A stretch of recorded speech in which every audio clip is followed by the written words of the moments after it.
પાણીના ઓછા પ્રેશરના મુદ્દે કમિશનર કડક, ગેરકાયદેસર કનેક્શન સામે થશે કાર્યવાહી. અરુણ મહેશ બાબુની અધ્યક્ષતામાં યોજાયેલી રિવ્યુ બેઠકમાં શહેરમાં પાણીના ઓછા પ્રેશરની સમસ્યા અંગે ચર્ચા કરવામાં આવી હતી. કમિશનરે જણાવ્યું હતું કે અનેક વિસ્તારોમાં ગેરકાયદેસર પાણીના કનેક્શનોના કારણે નાગરિકોને પૂરતા પ્રેશરથી પાણી મળતું નથી. આ મુદ્દે હવે તંત્ર દ્વારા ખાસ ફિલ્ડ વિઝિટ હાથ ધરવામાં આવશે.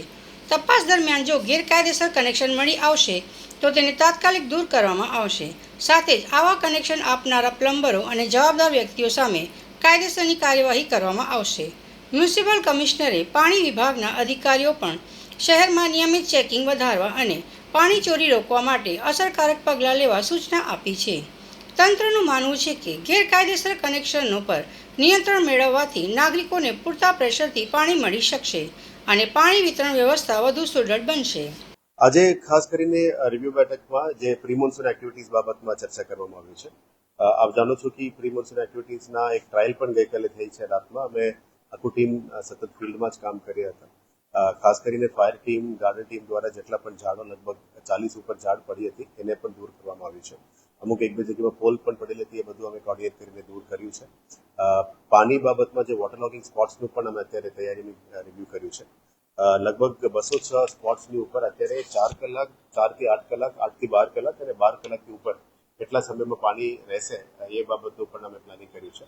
એટલે લગભગ 160 જગ્યા ઉપર 4 કલાકની અંદર પાણી નીકળી જાય છે. બાકીના જગ્યામાં અલગ અલગ કેટેગરી વાઇઝ પમ્પ્સ ક્યારે એક્ટિવેટ કરવાનું છે એ બધું અત્યારે ચર્ચા કરવામાં આવ્યું છે. ખાસ કરીને આજે રોડ કોન્ટ્રાક્ટર્સને પણ બોલાવીને અમે ચર્ચા કરી છે કે આવનારા દિવસોમાં રોડની કામની ગુણવત્તામાં પણ સુધારો થવો જોઈએ. પેચેસ થાય તો તરત જ એને એફડીઆર ટેકનિકથી એને દૂર કરવું જોઈએ અને વોર્ડ્સમાં પણ અમે એઆરસી લાવવા માંગીએ છીએ. વોર્ડ્સ અને ઝોન લેવલમાં એઆરસીથી જ કરવા માંગીએ છીએ. પહેલાં જે માનવ દિનની ચાલતી હતી એમાં ક્વોલિટીમાં કોઈ કોમ્પ્રોમાઇઝીસ બહુ ચાલતી હતી, એને બંધ કરીને ward wise, zone wise arc પણ કરવા માંગીએ છીએ. સાથે સાથે આજે ડ્રેનેજના કોન્ટ્રાક્ટર્સ અને ટીમને પણ બોલાવવામાં આવ્યું છે કે જેટલા સિટીમાં ડ્રેનેજનું કામ ચાલી રહ્યા છે એ બધાને 15 જૂન પહેલાં પૂરું કરવા માટે આજે તાકીદ આપી છે. આજે સાઇટ વાઇઝ રિવ્યુ પણ કરવામાં આવ્યું છે. સાથે સાથ ઝોન લેવલમાં પણ અમુક જગ્યામાં ડ્રેનેજનું કામ ચાલુ છે. એ બધાને 10 તારીખ પહેલા એ લોકો પૂરું કરવાની સૂચના આપી છે. પૂરું કરતા સાથે સાથ જે પહેલા પરિસ્થિતિ હતી આ પરિસ્થિતિમાં રોડ કરી આપવા માટે પણ એમને કડક સૂચના આપી છે. અમુક સંજોગોમાં અમે જોવા મળે છે કે રોડની લેવલિંગ સારું નથી, એ બધું પ્રોપર કરીને કરવા માટે કીધું છે. ખાસ કરીને આજે વોર્ડ લેવલમાંથી વોર્ડના ડીઈસ અને એસિસ્ટન્ટ એન્જિનિયર પાણી પુરવઠાને બધાને બોલાવ્યા હતા. ઈસ્ટ અને નોર્થ ઝોનમાં ખાસ કરીને પાણીનું પ્રેશરને લઈને ઘણું કમ્પ્લેન્સ હતી. એ આજુબાજુમાં ઇન્ટેક વેલનું લેવલનું પણ એક ઇસ્યુ છે, એટલે વોટરની ઝોન્સ, પ્રેશર, લો પ્રેશર ઝોન્સનું પણ ઇસ્યુ છે. અમુક વોટર નેટવર્કના ઇસ્યુઝ છે અને અમુકમાં ઘણા લોકો ઇલીગલ કનેક્શન પણ લઈને અદરવાઇઝ ઇલીગલ મોટર લગાવીને ખેંચતા હોય એના માટે પણ પ્રેશરનો ઇસ્યુઝ છે. એ બધા ઉપર કડક કાર્યવાહી કરવા માટે પણ આજે સૂચના આપી છે.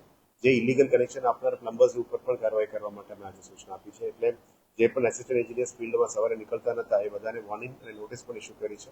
સવારે 7:30 to 8:30 તમામ એસિસ્ટન્ટ એન્જિનિયર્સ ડી સેક્શન ફિલ્ડમાં રહે, જેથી કરીને પબ્લિકનું જે રજૂઆતો છે એ સાંભળીને સવારે નિકાલ કરવા માટે મેં સૂચના આપી છે. ખાસ કરીને વોટર પ્રેશર, વોટર કન્ટામિનેશન, ડ્રેનેજની સમસ્યાઓ અને સફાઈની ટીમ, સફાઈની સમસ્યાઓ માટે